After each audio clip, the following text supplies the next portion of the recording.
नमस्कार, मैं doctor Vikas Thakur, general secretary Himachal medical officers association. आज जो हमारी वार्ता रखी गई है वो है जो कोलकाता में हमारी रेजिडेंट डॉक्टर्स के साथ जो जघन्य अपराध हुआ वो बहुत ही दुखद और असहनीय है और उन्हें न्याय मिलना चाहिए। और जो इस तरह से जो हमारे चिकित्सकों की जो सेंट्रल हेल्थ प्रोटेक्शन एक्ट और सिक्योरिटी का पुख्ता इंतजाम किए जाने के संदर्भ में रखा गया है। आज के जो हमारे 24/7 इंस्टीट्यूट हैं और बाकी भी संस्थान हैं वहाँ सुरक्षा की कोई भी व्यवस्था नहीं है।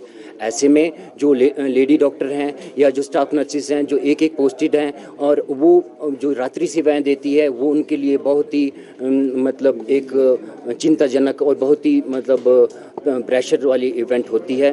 तो उस संदर्भ में और जो ये हेल्थ प्रोटेक्शन एक्ट है ये जो जितने भी स्टाफ नर्सिस हैं जितने भी हमारे हेल्थ प्रोफेशनल हैं उनकी सेफ्टी के लिए बहुत ज़रूरी है। इस संदर्भ में जो है सेंट्रल प्रोटेक्शन एक्ट और जो हमारे राज्य है उसमें स्टेट हेल्थ प्रोटेक्शन एक्ट को लागू किया जाना चाहिए।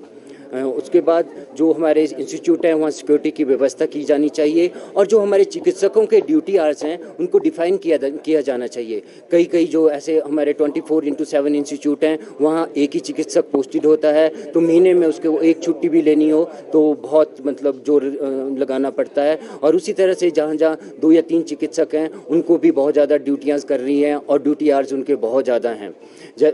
तो इस संदर्भ में जितने भी हमारे ये इंस्टीट्यूट हैं उनको इंडियन पब्लिक हेल्थ स्टैंडर्ड के अकॉर्डिंग सुदृढ़ किया जाए ताकि जो जनता है उनको बेहतरीन सुविधाएं मिले। इस संदर्भ में इससे पहले भी जो है इन संस्थानों से चिकित्सकों की डेपुटेशन जो है अन्य जगह कर दी गई और जो सिविल हॉस्पिटल हैं CSCs हैं उनमें चिकित्सकों का ड्यूटी लोड भी बढ़ा।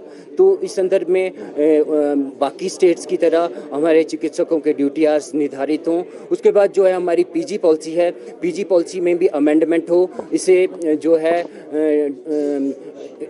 इसका जो पीरियड रखा गया है उसको 1 से 4 साल रखा गया है, इसे घटाकर मिनिमम 2 साल किया जाए। और ये PG पॉलिसी जो है इंसेंटिव मार्क्स हैं वो उनके डेट ऑफ ज्वाइनिंग से काउंट किए जाएं। इसके बाद हमारी पहले की भी बहुत सी डिमांडें रही हैं जैसे डायनेमिक एश्योर्ड कैरियर प्रोग्रेशन है, इसे सेंटर की तर्ज पे लागू किया जाए। उसके बाद जो हमारे NPA है उसको भी केंद्र सरकार की तरह पुनः लागू किया जाए और प्रधानाचार्य और जो स्वास्थ्य अधीक्षक हैं उनकी शक्तियों को वापस किया जाए। और जो हमारे हेल्थ प्रोग्राम्स हैं उसमें जो हमारे प्रोग्राम ऑफिसर्स हैं वो मेडिकल ऑफिसर्स ही हैं, उनकी मिनिमम डिग्री जैसा कि उत्तराखंड या बाकी राज्यों में MBBS है इस आधार पे हमारे प्रोग्राम ऑफिसर रखा जाए और बाकी विभागों के जो हैं उनको उनके रिस्पेक्टिव विभाग में भेजा जाए।